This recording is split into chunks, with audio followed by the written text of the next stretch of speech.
महाराष्ट्रात जिल्हा परिषद पंचायत समितीच्या निवडणुकीची घोषणा राज्य निवडणूक आयोगानं जाहीर केली आहे आणि ह्या अनुषंगानं आज पेण प्रांत अधिकारी प्रवीण पवार, तहसीलदार तानाजी शेजाळ, नायब तहसीलदार तुषार कामत, प्रसाद कालेकर, नितीन परदेशी यांनी पत्रकार परिषदेत पेण तालुक्यातील 5 जिल्हा परिषद गट जागा, 10 पंचायत समिती गण जागा आणि निवडणूक कॅम्पेनची माहिती देताना 1 जुलै 2025च्या राज्य निवडणूक आयोग मतदार यादीनुसार एकूण 1,39,479 मतदार तालुक्यातील जिल्हा परिषदेच्या 5 तर पंचायत समिती 10 जागांसाठी 5 फेब्रुवारीला मतदान करणार आहेत आणि 7 फेब्रुवारीला मतमोजणीतून निकाल जाहीर होणार आहे।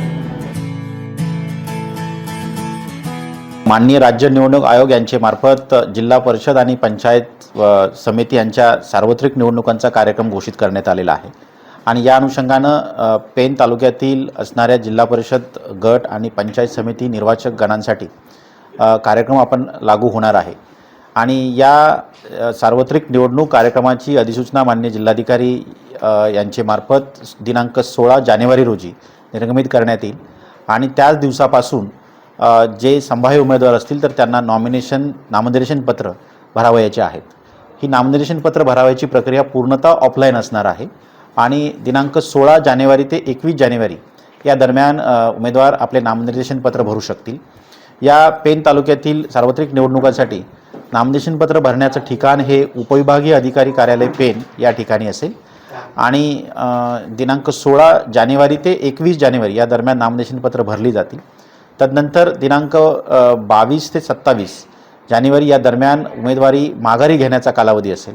यामध्ये उमेदवारी कालावधी ही 27 तारखेला जानेवारीला अंतिम झाल्यानंतर त्याच दिवशी उमेदवारांची यादी ही निश्चित केली जाईल आणि प्रत्यक्ष या सार्वत्रिक निवडणुकीचा दिनांक 5 फेब्रुवारी राहील। या दिवशी मतदानाची प्रक्रिया पार पडेल, ज्याची वेळ सकाळी 7:30 ते सायंकाळी 5:30 या दरम्यान मतदान पार पडेल। या पेण तालुक्याचा विचार करता जिल्हा परिषदेचे एकूण 5 गट आणि पंचायत समितीचे निर्वाचक एकूण 10 गणांसाठी ही निवडणूक प्रक्रिया पार पडणार आहे। या दरम्यान या तालुक्यामध्ये एकूण 190 मतदान केंद्र आहेत आणि या सर्व मतदान केंद्रांचा विचार करता एकही मतदान केंद्र हे संवेदनशील अथवा अतिसंवेदनशील असं मतदान केंद्र नाही आहे। त्यासाठी आम्ही आदर्श आचारसंहिता याचं पालन व्हावं यासाठी वेगवेगळी पथकं आम्ही नेमणूक केलेली आहेत आणि पथकं दिनांक 16 तारखेपासून हे ॲक्टिवेट होतील। याच्यामध्ये स्टॅटिक सर्व्हेलन्स टीम्स असेल, फ्लाइंग स्क्वॉड असतील, ही त्यानुसार आपलं कामं करत राहतील।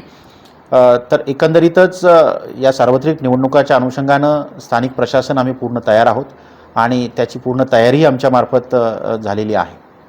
धन्यवाद।